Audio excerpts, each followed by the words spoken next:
ルセラフィムの MBTI 診断結果を見てみると、ある共通点が判明。どんだけ仲良しなん？ MBTI からメンバーたちの性格を分析してみた。ルセラフィムを押せる理由の一つが、このメンバーの仲の良さ。コンテンツ内でもメンバー同士でじゃれ合ったり、コンサートではルセラ漫才を繰り広げたり、陽キャ女子尊いと思いきや、実は意外と内向的なメンバーばっかり。今回はルセラフィムの MBTI 診断の結果と実際のエピソードなども絡めながら、メンバーの性格をチェックしていきたいと思います。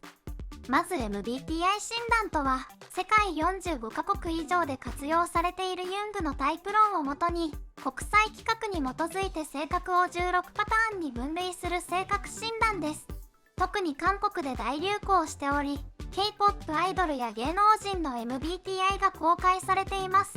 早速ルセラフィムの診断結果を見ていきましょう。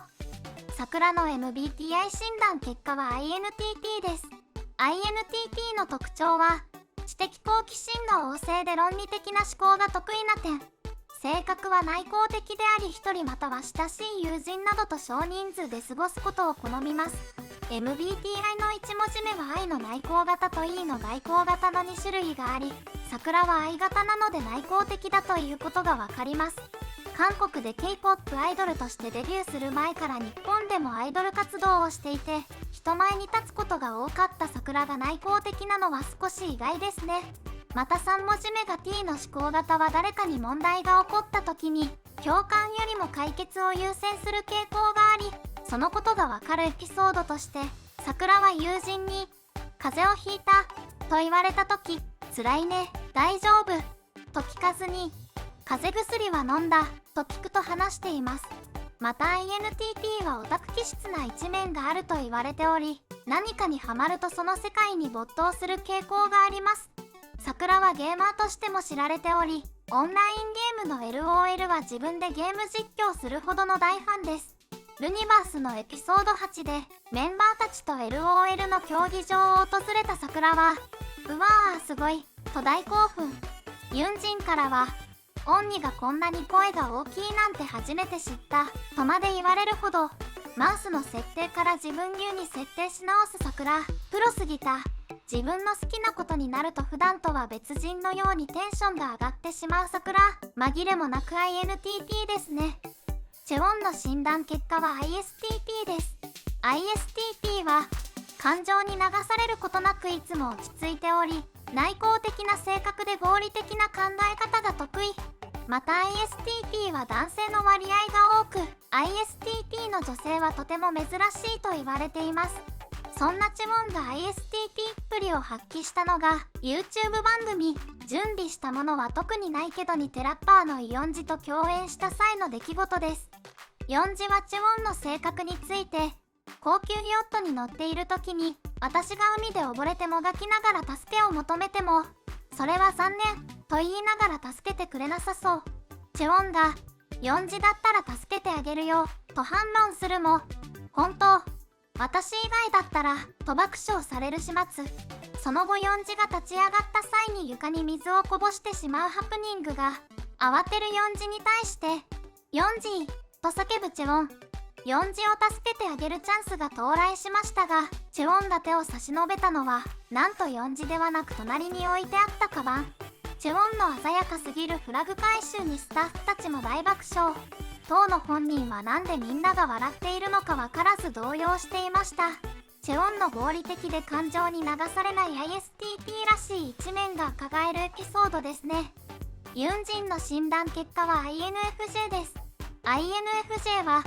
おとなしい反面、自分の信念と高い洞察力を持っているタイプ。また全 MBTI の中で最も珍しい性格タイプでもあります。I 型で内向的という診断結果のユンジンですが、周囲からはよく E 型のようだと言われているようです。確かにユンジンはグループ内でムードメーカー的な存在であり、感情豊かでリアクションも大きいイメージがありますよね。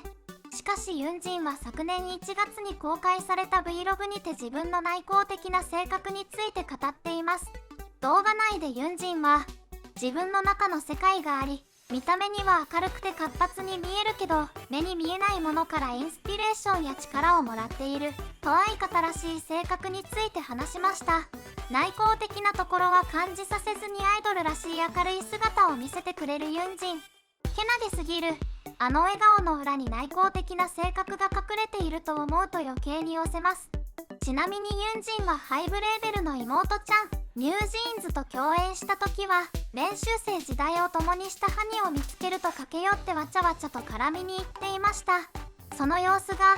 陽キャの JK が友達を見つけた時みたいと尊いお裾分けしてくれました。別グループにも社交的に絡みに行くムードメーカーかと思いきや、実は内向的なユンジン。あれはハニだったからできたのかな。そう思うとこの2人のケミは余計に尊い。うんちの診断結果は ISFP です。ISFP は気さくで親しみやすく思いやりのある性格タイプです。共感力が高い一方で、I 型の特徴を持つため自分の本心はなかなか打ち明けられないという一面も。共感力が高いうんちは論理的な思考を得意とする INTP の桜に不満があるようで、その様子が YouTube 番組怖いもの知らず蔵にて公開されました。F 型のうんちは桜が自分といつも一緒にいるにもかかわらず T 型であることが残念だと思っているようです。可愛すぎない、繊細すぎるよマンチェ。ちなみに妹気質たっぷりなマンチェは実のお兄さんに定期的に愛してると伝えているそうです。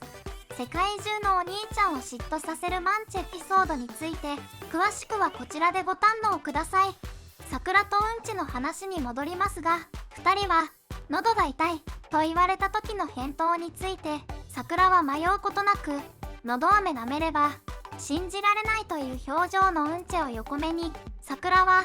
だって解決方法が知りたくて言ったんでしょとザ・ INTP な説明を続けました。桜に対しうんちは喉が痛いと言っている時点でまずは共感してほしいのと訴えました。しかし桜にどうやって共感すればいいのと返され思わず呆れ笑い。 INTP と ISFP2 文字しか違わないのにこれだけ性格が正反対になるのも MBTI 診断の面白いところですね。カズハがデビュー当初に受けた MBTI 診断の結果は ENFP でした。グループ内で唯一のいい方でしたが、改めて診断をやり直したところ INFP に変わっていたようです。こちらはカズハが再度 MBTI 診断を受けた時のシーン。INFP に変わったというカズハに対して他のメンバーたちが声を揃えて INFP とド派手なリアクション。ユンジンはちょっと待って、そしたら全員 I 型ってことと驚いた様子を見せました。カズハ以外のメンバーが I 型だったため、一緒に過ごしていくうちに E 型から I 型へ変化したようですね。I 型メンバーたちの影響力恐るべし。 INFP は思いやりがあると同時に想像力が豊かなタイプ。感受性も強く、カズハはユンジンのオリジナル楽曲「レイズ・ユア・グラス」を聴いて涙を流したこともあるそうです。ファンの反応は、桜プロ完全 INTP で絶対仲良くなれる。ISTP って冷たいって勘違いされちゃいがちだけど、顔面の可愛さでそれを回避するチェウォンも強い。ユンジン、美女はドギャルなのに中身はロマンチストな INFJ なの死ぬ。うんちと同じ ISFP で運命感じてる。マンチ ISFP なのか。カズハちゃん INFP なの。歓喜。ルセラ見てて MBTI って面白いなって思った。カズハの診断結果が変わり、ルセラフィムは全員が I 型のグループとなりました。ルセラフィムがあんなに仲良しなのは、似た者同士で一緒にいて落ち着くことができるのがその理由なのかもしれないですね。今回の報告は以上です。コメントや高評価、チャンネル登録もよろしくお願いします。